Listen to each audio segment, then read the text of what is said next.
Hey, what's up YouTube, Scavenger here, and we're back on day 13 of our 100 player fan game series. So I'm just going to give you guys a heads up that this video is recorded in post, so well after the events. So if I sound a little inconsistent, that's why. So on day 13, we kicked off a new operation, a new invasion. But first, let's start with the newspaper.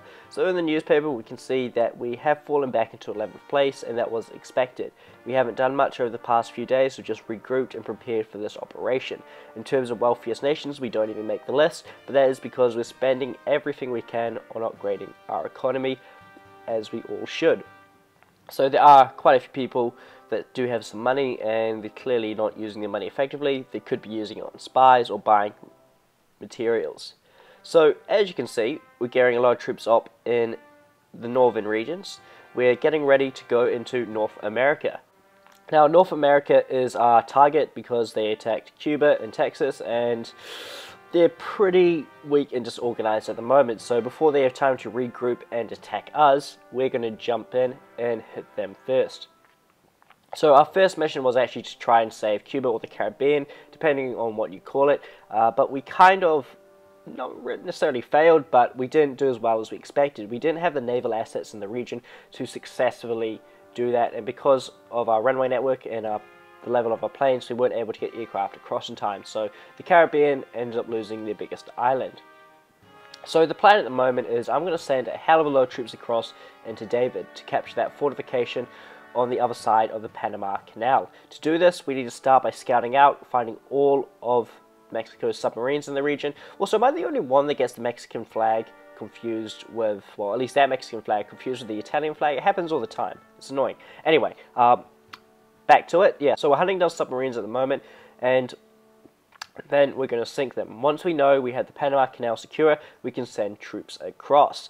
We also need to do something to the fortifications at David. As we can see, North Brazil is working on that at the moment. So we've employed quite a few troops of our Air Force to pull this off, and we'll talk about some of those a little bit later on.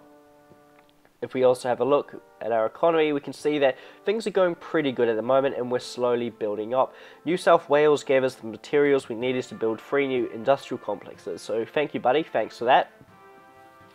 And that's going to go a long way.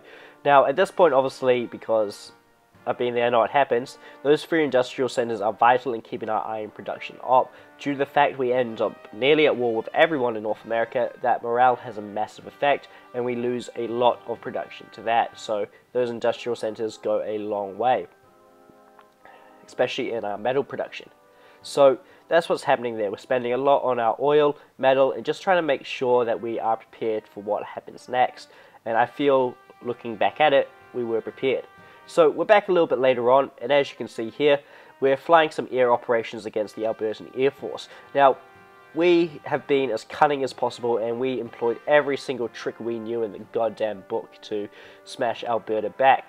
And at the moment, what my aircraft are doing up there is they're flanking around his patrol zone. Just going to add to that submarine, he force marched it, didn't have to, I wasn't going to attack it anyway, so he took damage for nothing there. So I have sped up this clip, and that's just because, as you can see here, not much is happening. So, as we just saw a second ago, his aircraft were patrolling off to the right of my aircraft. Now, I moved them to patrol out around them and get back in without hitting them. That other group of aircraft I have left right there, and they're actually overlapping with his, so without him realizing it at that time, they will be hitting each other when they complete the patrol. We also used a lot of patrol timer resets to make sure we weren't attacking, to make sure we made the most of the fact tactical bombers are better on defense against aircraft, and that went a long way. So obviously we're back a little bit later on. We have made some progress. As you can see, we have actually captured Fort David. Now the plan is to make it up to that metal resource producing province and hold a choke point there while we use artillery to bomb them out. Now I'm not sure if I got it on camera, but it doesn't actually end up going how we had planned. I'm also going to capture those Mexican islands off to the, I guess that's the east? No, well, west actually, west of South America. So I'm going to capture those, damage his food supply a bit, and do my best. Now, I'm not sending it straight into a convoy because there are still enemy ships out there that we are hunting down and trying to destroy. I've also produced quite a bit more aircraft for this, and the reason for that is we're actually giving a lot of our aircraft to King Congo so he can combat the Albertan Air Force. Now, at this point, it's not that big, but at its height, the Albertan Air Force gets to about 60 aircraft, and we can't field that much on our own. So we came up with a cunning plan to destroy it, and we'll probably go over that in the next episode. So yeah, we're also trying to destroy as much of the South Mexican Navy as possible, or really we're trying to destroy everyone's Navy as much as possible to ensure we can hold the Panama Canal. If we can hold that canal and we can get troops across, we're set, we're okay. We don't need to bother about keeping troops back then, because as long as they can't get to South America, it doesn't matter how many troops they have, it won't make a difference. So I'm trying to put my Navy to use at the moment, but it's still really underdeveloped. At this point, my Navy consists of destroyers and submarines, but it is effective at getting its job done. Due to the fact we have the support of naval bombers, we are pretty safe as long as we stick to our coastline, but you'll see in the next episode, if I show it, that I'm reluctant to go outside the range of my naval bombers just because I don't know what's ahead. So I'm going to leave the episode here.